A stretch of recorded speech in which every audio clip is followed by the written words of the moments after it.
bunch of niggas. What's the nigga name?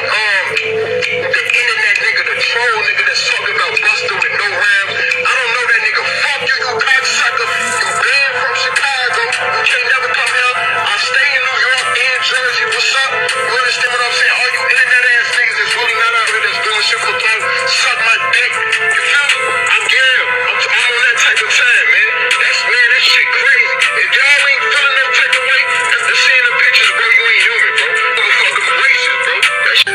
But I'm doing this for...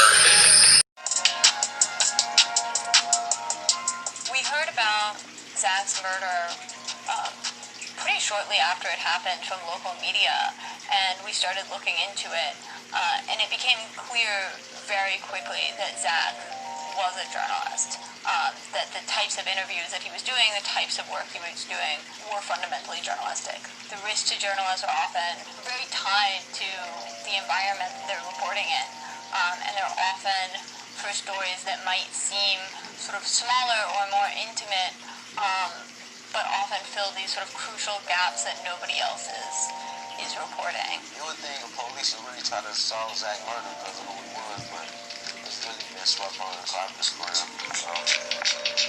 Like anything else.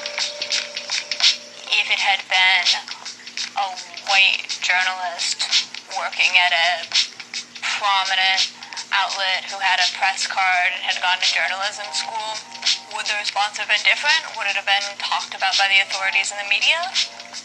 I think maybe. I think probably. I think that there was a way in which this was seen as potentially just another murder of a black kid in Chicago. Zach was one of a kind. He was, our street journalist, the Chicago street journalist. It's a huge vacuum that needs to be filled. We look at a lot of the videos that Zach put up online. There's a lot of gun activity. We don't necessarily see the consequences as much. Shit, yeah, he tried to slow the shit down, stop it the best way he can, but that's one man.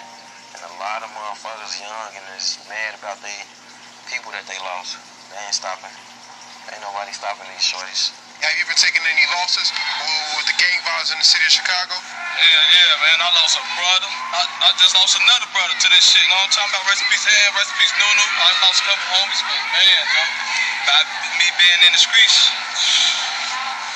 life goes on. You know what I'm talking about? I can, stay strong for the family, yeah? This is all that's around. That's why I say it's already been set, bro. All this shit. They moved the whites out and moved the niggas in. You feel me? Put motherfuckers in the projects. You feel me? They know what to do. Gentrification, man. That's a fact. Put drugs in the hood and shit, man, They know what they know what to make you kill each other over, man. Money. You got any words of wisdom for anybody out there that never been to Chicago or want to travel here or think it's cool to live this life? Man, Joe, just don't go off what the media tell you and know what the fuck you're getting into, man. Do you think the violence will ever stop? Do y'all think the violence will ever stop in the city, man? Honestly. Not without unity. Okay. Not without unity, I'm gonna be real. I see Chicago, I promise we hate on each other too much. Nobody wanna see the next man grind, nobody wanna see the next man get up. It's too much violence because everybody hate on each other, you know what I'm saying? So until we can learn to stop hating and everybody unite in some way, or even not even have to unite just to be able to say salute, you do you, I'ma do me, but we ain't on that, y'all get y'all money, get our money, it's always gonna be violence. What part of Chirac you from, though? I'm from Roseland, Wild Honeys, man, 10-5, man. One of the worst places in Chicago, man. Listen, man, Wild Honeys, man. But for a long time, Chicago wasn't getting the type of recognition we deserve. Right. So now that we getting it, other motherfuckers taking the drug music, the culture, and adding along to it, and putting on their own little spin, I love that shit, man.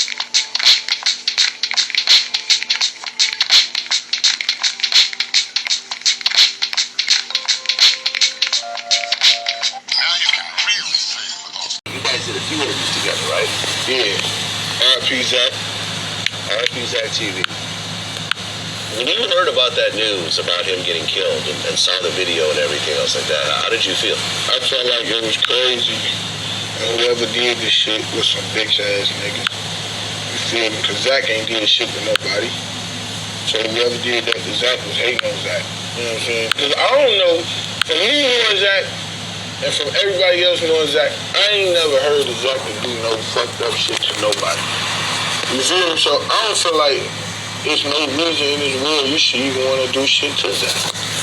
Like, Zach interviewed everybody, every hood. You see what I'm saying? Like, he's cool with everybody, so I don't feel like, I just feel like, shit, why would you want to do that to Zach? And once again, whoever did it, I just feel like bitch ass niggas.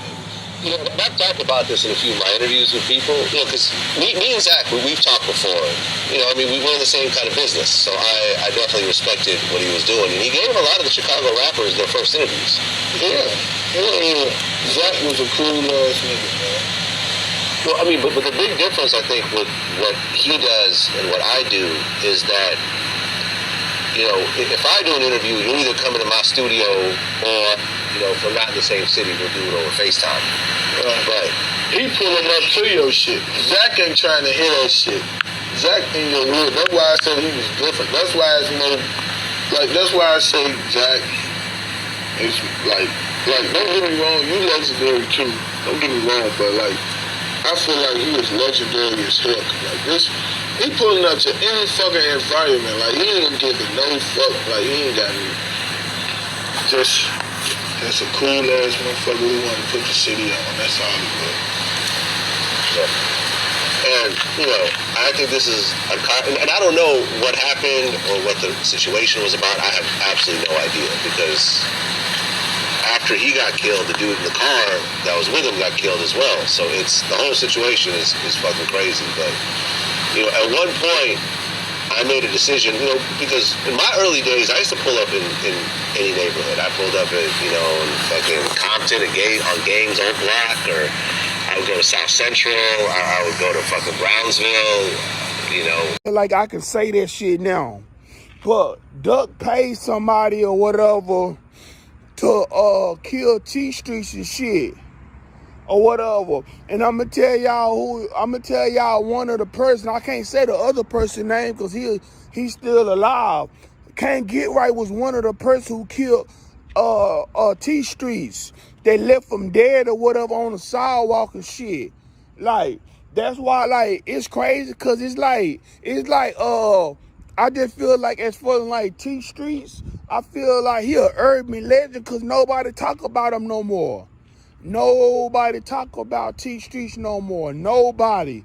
Like, I'm talking about, you never hear nobody saying R.I.P. to T Streets. Like, a lot of bloggers, you never hear mention T Streets. And I did a video